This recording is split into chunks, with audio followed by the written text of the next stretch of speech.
నమస్కారం. Focus TV news కి స్వాగతం. హెడ్లైన్ చూద్దాం.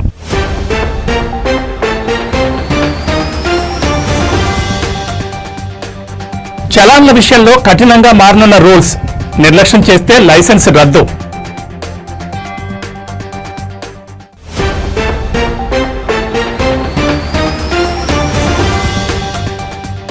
అన్ని మతాలను గౌరవించేవాడే అసలైన నాయకుడు. వైసీపీ హయాంలో ఆలయాల అభివృద్ధిని గాలి కొదిలేశారన్న అశోక్ గజపతిరాజు.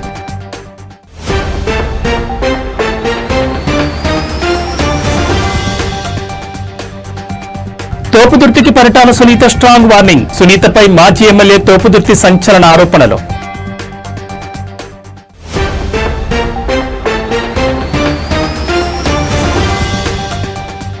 కేబీసీలో 50 లక్షలు గెలుచుకున్న మహారాష్ట్ర రైతు. కౌన్ బనేగా కరోడ్పతి షోలో అమితాబ్ అడిగిన 14 ప్రశ్నలకు సరైన సమాధానాలు.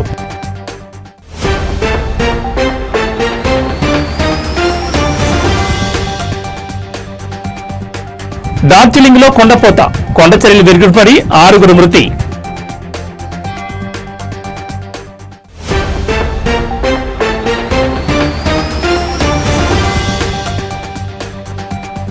గ్రీన్ జర్నీ పేరుతో ప్రజల రక్తం పీలుస్తున్నారు. ప్రభుత్వంపై కవిత తీవ్ర విమర్శలు.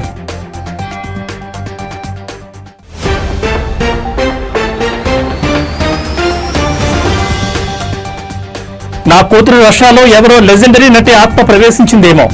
రవీనా టండన్ తన కూతురుపై ప్రశంసలు.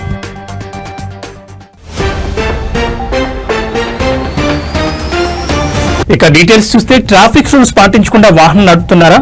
మీ వాహనంపై ట్రాఫిక్ చలానా పడినా పట్టించుకోవడం లేదా? అయితే మీరు అప్రమత్తం కావాల్సిన సమయం వచ్చేసింది. పెండింగ్ చలాన్లు ఎన్ని ఉన్నా పోలీసులు ఆపినప్పుడు కడదాంలే అనుకుంటే ఇకపై కుదరదు. చలాన్ పడిన 45 రోజులుగా చెల్లించలేదంటే అంతే. 5 చలాన్లకు మించి పెండింగ్ లో ఉంటే లైసెన్స్ రద్దయినట్లు మీ మొబైల్ కు మెసేజ్ వస్తుంది. డ్రైవింగ్ లైసెన్స్ రెన్యువల్ కాకపోవచ్చు కూడా. మీ వాహనాన్ని ట్రాఫిక్ సిబ్బంది సీజ్ చేసే అవకాశం ఉంది. పెండింగ్ చలాన్ల విషయంలో కేంద్రం కఠిన చర్యలను ప్రతిపాదిస్తూ సెంట్రల్ మోటార్ వెహికల్స్ రూల్స్ 1989లో కేంద్ర రవాణా శాఖ నిర్ణయం తీసుకుంది. ఈ మేరకు డ్రాఫ్ట్ రూల్స్ నోటిఫికేషన్ ను తాజాగా విడుదల చేసింది. చలాన్ల జారీ, చెల్లింపు, అప్పీల్ చేయడం వంటి అంశాలను డిజిటల్ మానిటరింగ్, ఆటోమేషన్ ద్వారా ఆధారంగా వేగవంతం చేయాలని తెలిపింది. నిబంధనలు ఉల్లంఘిస్తే వాహనదారులకు సంబంధిత అధికారులు 3 రోజుల్లోగా ఎలక్ట్రానిక్ రూపంలో నోటీసులు జారీ చేయాలని, ఫిజికల్ రూపంలో 15 రోజుల్లోగా నోటీసు పంపాలని స్పష్టం చేసింది.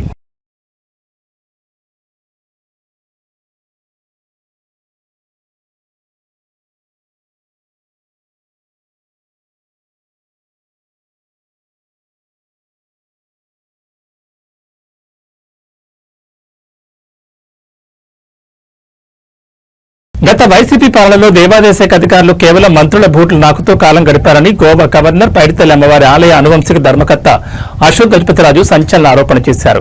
ఆలయాల అభివృద్ధిని, భక్తుల మనోభావాలను పూర్తిగా విస్మరించారని ఆయన తీవ్రస్థాయిలో ధ్వజమెత్తారు.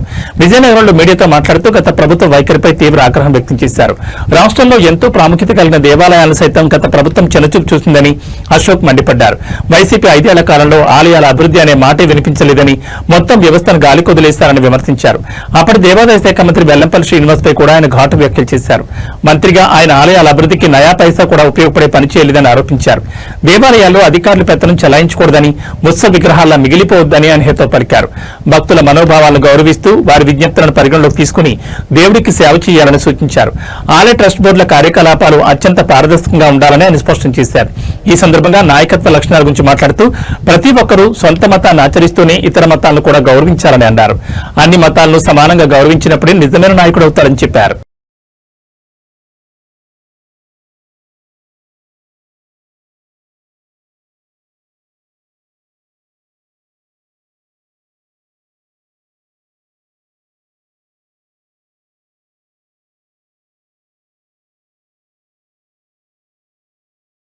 అనంతపురం జిల్లా రాప్తా నియోజకవర్గంలో రాజకీయాలు ఒక్కసారిగా వేడెక్కాయి. వైసీపీ మాజీ ఎమ్మెల్యే తోపుదుర్తి ప్రకాష్ రెడ్డి చేసిన ఆరోపణలపై టీడీపీ ఎమ్మెల్యే పరిటాల సునీత తీవ్రస్థాయిలో విరుచుకుపడ్డారు. తనపై మరోసారి అసత్య ప్రచారాలు చేస్తే చెప్పు తెగుతున్నట్టు ఘాటుగా హెచ్చరించారు. ₹1 తీసుకున్నట్లు నిరూపిస్తే దేనికైనా సిద్దమని సవాల్ విసిరారు.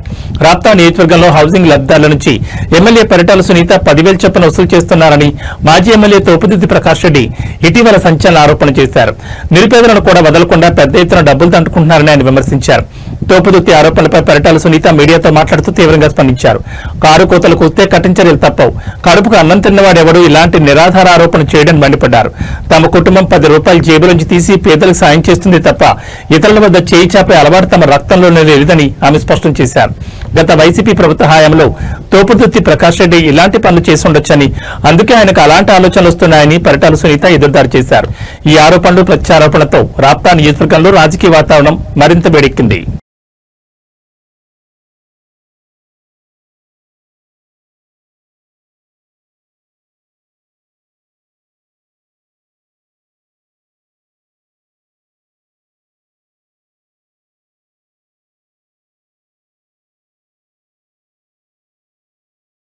పంట పొలాల్లో నిత్యం శ్రమించి ఓ రైతు అమితాబ్ బచ్చన్ నిర్వహించే కౌన్ బనేగా కరోడ్పతి షోలో పాల్గొని పెద్ద మొత్తం గెలుచుకున్నారు.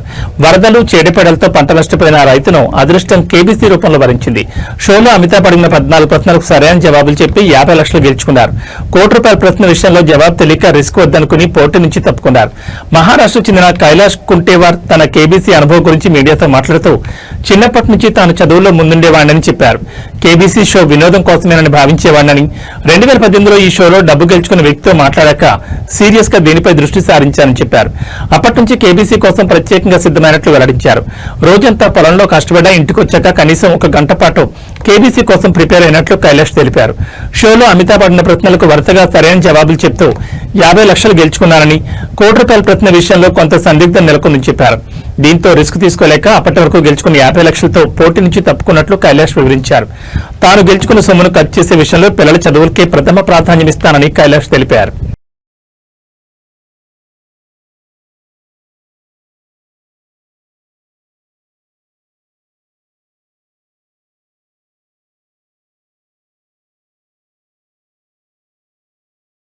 పశ్చిమ బెంగాల్లోని డార్జిలింగ్ జిల్లాను భారీ వర్షాలు అతలాకుతలం చేస్తున్నాయి. కొండపోత వర్షాల కారణంగా మిరిక్ ప్రాంతంలో కొండచర్యలు విరిగిపడడంతో 6 ప్రాణాలు కోల్పోయారు. ఈ ప్రకృతి బీభత్సానికి పర్యాటక ప్రాంతాలైన మిరిక్, కుర్సియాంగ్లను కలిపే కీలకమైన దూదియా ఐరన్ బ్రిడ్జ్ పూర్తిగా కుప్పకూలింది. దీంతో ఆ ప్రాంతాల మధ్య రవాణా సంబంధాలు తెగిపోయాయి. కుర్సియాంగ్ సమీపంలోని జాతీయ రహదారి 110పై ఉన్న హుస్సేన్ ఖోలా వద్ద కూడా కొండచర్యలు విరిగిపడినట్లు అధికారులు తెలిపారు. ఈ ఘటనల కారణంగా పలు గ్రామాలకు వెళ్లే మార్గాలతో పాటు జాతీయ రహదారులు కూడా బురదతో నిండిపోయి రాకపోకలకు తీవ్ర అంతరాయం ఏర్పడింది. భారీ వర్షాల నేపథ్యంలో భారత వాతావరణ శాఖ డార్జిలింగ్, కాలింపాంగ్, కుచ్ బెహరా, జల్పైగురి, అలిపూర్ దుబార్ జిల్లాలకు రెడ్ అలర్ట్ జారీ చేసింది. ఉప హిమాలయ పశ్చిమ బెంగాల్ ప్రాంతంలో సోమవారం ఉదయం వరకు కొండపోత వర్షాలు కొనసాగే అవకాశం ఉందని ఐఎండీ తన బులెటిన్లో పేర్కొంది. జార్ఖండ్ పశ్చిమ ప్రాంతం, దాని పరిసరాల్లో కేంద్రీకృతమై ఉన్న అల్పపీడనం వల్లే ఈ వర్షాలు కురుస్తున్నాయని వాతావరణ శాఖ వివరించింది. ఈ అల్పపీడనం క్రమంగా బలహీనపడి బీహార్ వైపు కదులుతుందని అంచనా వేసింది. దక్షిణ బెంగాల్లోని ముర్షిదాబాద్, బీర్భూమ్, నాడియా జిల్లాల్లో కూడా సోమవారం వరకు భారీ వర్షాలు పడతాయని ఐఎండీ తెలిపింది. గత 24 గంటల్లో రాష్ట్రంలోని పలు ప్రాంతాల్లో ఓ మోస్తరు నుంచి భారీ వర్షాలు నమోదయ్యాయని, అత్యధికంగా బంకురాలో 65.8 మిల్లీమీటర్ల వర్షపాతం నమోదైందని అధికారులు వెల్లడించారు.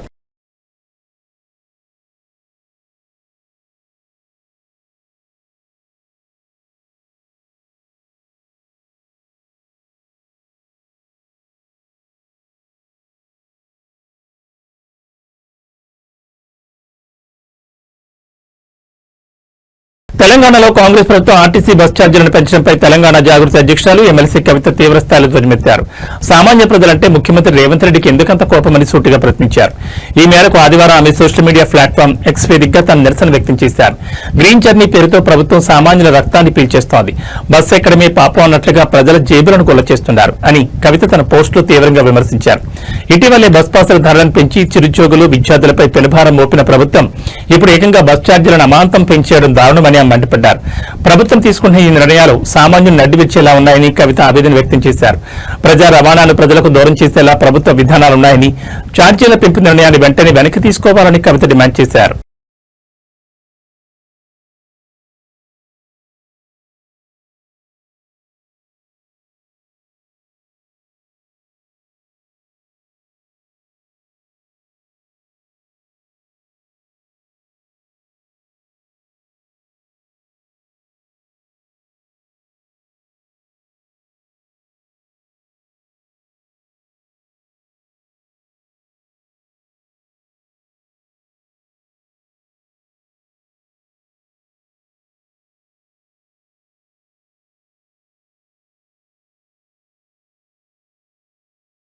తన కుమార్తె రషా తడానీలో ఏదో ఒక లెజెండరీ నటి ఆత్మ ప్రవేశించుంటుందేమో అనిపిస్తోందని బాలీవుడ్ సీనియర్ నటి రవీనా టండన్ ఆసక్తికర వ్యాఖ్యలు చేశారు.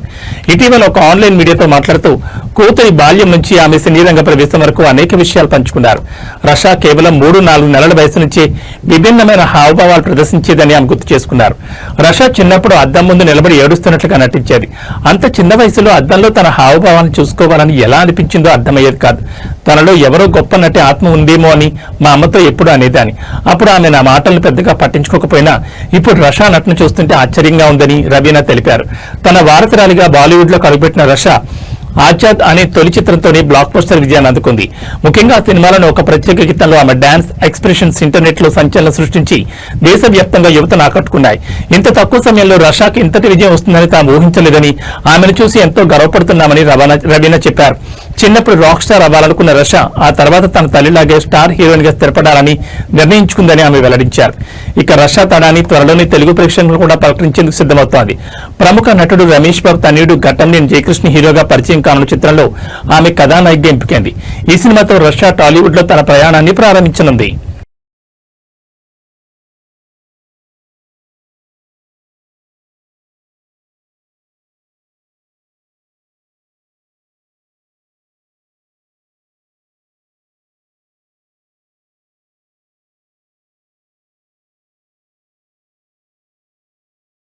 సభ్య సమాజం తలదించుకునే ఘటన తిరుపతి జిల్లాలో వెలుగు చూస్తుంది. కన్న కూతురి కాపురంలోనే చిచ్చిపెట్టిన ఓ తల్లి ఏకంగా ఆమె భర్తని పెళ్లి చేసుకునేందుకు సిద్దపడింది. ఈ దారుణాన్ని అడ్డుకునేందుకు ప్రయత్నించిన కూతురుపైనే హత్యాయత్నం చేసింది. స్థానికుల కథనం ప్రకారం కేవీబీపురం మండలంలోని ఓ గ్రామానికి చెందిన 15 ఏళ్ల బాలిక 18 ఏళ్ల యువకుడు 5 నెలల క్రితం ప్రేమ వివాహం చేసుకున్నారు. భర్త చనిపోవడంతో బాలిక తల్లి కూడా వారితోనే కలిపి ఉంటుంది. ఈ క్రమంలో ఆమె తన అల్లుడితో వివాహేతర సంబంధం పెట్టుకుంది. ఈ బంధం ముదిరి ఏకంగా పెళ్లి చేసుకోవాలని నిర్ణయించుకున్నారు. శుక్రవారం రాత్రి కూతురు చూస్తుండగానే ఆమె భర్త చేత తాడి కట్టించుకోవడానికి తల్లి ప్రయత్నించింది. తన భర్త తల్లి మెడలో తాళి కడుతుండడాన్ని చూసి ఆ బాలిక అడ్డుకుంది.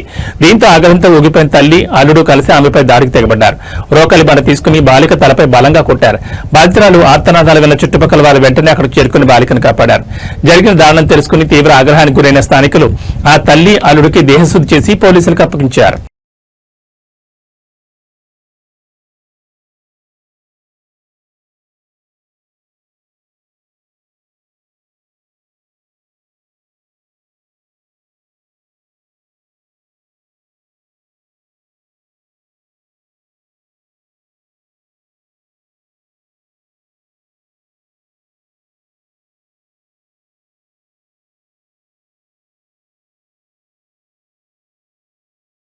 ప్రముఖ హిందీ సినీ నటి దిగ్గజ దర్శకుడు వి శాంతారాం సతీమణి సంధ్యా శాంతారాం కన్నుమూశారు.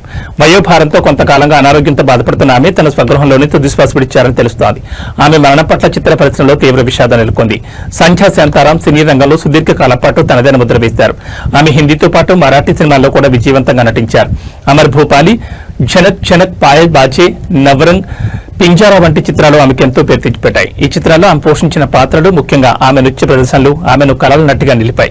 నృత్య కళలో ఆమె చూపిన ప్రత్యేక ప్రతిభ ప్రేక్షకుల హృదయాల్లో చిరస్థాయిగా నిలిచిపోయింది.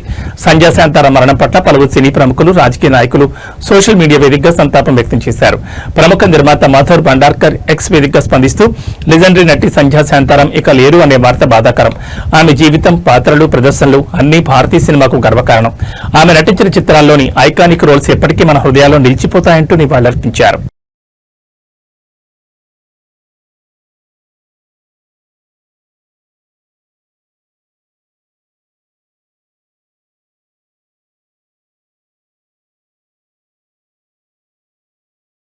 భారత సంతతికి చెందిన ఆస్ట్రేలియా యువ క్రికెటర్ హర్జాత్ సింగ్ చరిత్ర సృష్టించాడు. పరిమిత ఓవర్ల క్రికెట్ లో ఎవరూ ఊహించని రీతిలో ట్రిపుల్ సెంచరీ బాది ప్రపంచం దృష్టిని ఆకర్షించాడు.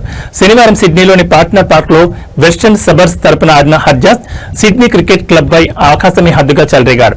కేవలం 141 బంతుల్లోనే 35 భారీ సిక్సర్ల సాయంతో 314 పరుగుల విధ్వంసకర ఇన్నింగ్స్ ఆడాడు. ఆస్ట్రేలియా గ్రేట్ క్రికెట్ చరిత్రలో పరిమిత ఓవర్ల ఫార్మాట్ లో ట్రిపుల్ సెంచరీ సాధించిన మొట్టమొదటి ఆటగాడిగా హర్జాత్ నిలిచాడు. ఈ అద్భుత ప్రదర్శనతో New South Wales premier first grade cricket లో ట్రిపుల్ సెంచరీలు చేసిన ఫిల్ జాక్విస్, విక్టర్ ట్రంపర్ వంటి దిగ్గజాల సరసన చోటు సంపాదించారు. హర్జాస్ సిడ్నీలో జన్మించినప్పటికీ అతని మూలాలు భారత్లోనే ఉన్నాయి. అతని తల్లిదండ్రులు 2000 సంవత్సరంలో చండీగఢ్ నుంచి సిడ్నీకి వలస వెళ్లారు. 2024 అండర్-19 ప్రపంచ కప్ ఫైనల్లో భారత్పై 55 పరుగులు చేసి ఆస్ట్రేలియా విజయంలో కీలక పాత్ర పోషించడం ద్వారా హర్జాస్ అప్పట్లోనే వార్తల్లో నిలిచారు. ఆ మ్యాచ్లో ఆస్ట్రేలియా తరపున అదే అత్యధిక స్కోర్ కావడం విశేషం. ఈ రికార్డు ఇన్నింగ్స్ పై ఫాక్స్ క్రికెట్ తో హర్జాస్ మాట్లాడుతూ, నా కెరీర్ లోనే ఇంత క్లీన్ గా బంతిని బాదడం ఇదే మొదటిసారి. ఆఫ్ సీజన్ లో నా పవర్ హిట్టింగ్ పై చాలా కష్టపడ్డాను. ఆ కష్టం ఈ రోజు ఫలించినందుకు గర్వంగా ఉందని చెప్పారు. గతంలో బయట విషయాల గురించి ఎక్కువగా ఆలోచించేవాడినని, కానీ ఇప్పుడు కేవలం తన ఆటపైన దృష్టి సారించానని పేర్కొన్నారు. ఈ అసాధారణ ప్రదర్శన హర్జాస్ కెరీర్ కు గొప్ప మలుపుగా మారే అవకాశం ఉంది. అతని సహచరులైన శామ్ కాన్స్టాస్, హ్యూ వీబ్చెన్ వంటి వారు ఇప్పటికే రాష్ట్ర స్థాయి జట్లకు ఆడుతుండగా, కాన్స్టాస్ టెస్టుల్లో కూడా అరంగేట్రం చేశాడు. ఈ ట్రిపుల్ సెంచరీతో హర్జాస్ కూడా ఆస్ట్రేలియా జాతీయ సెలెక్టర్ల దృష్టిలో పడ్డాడు.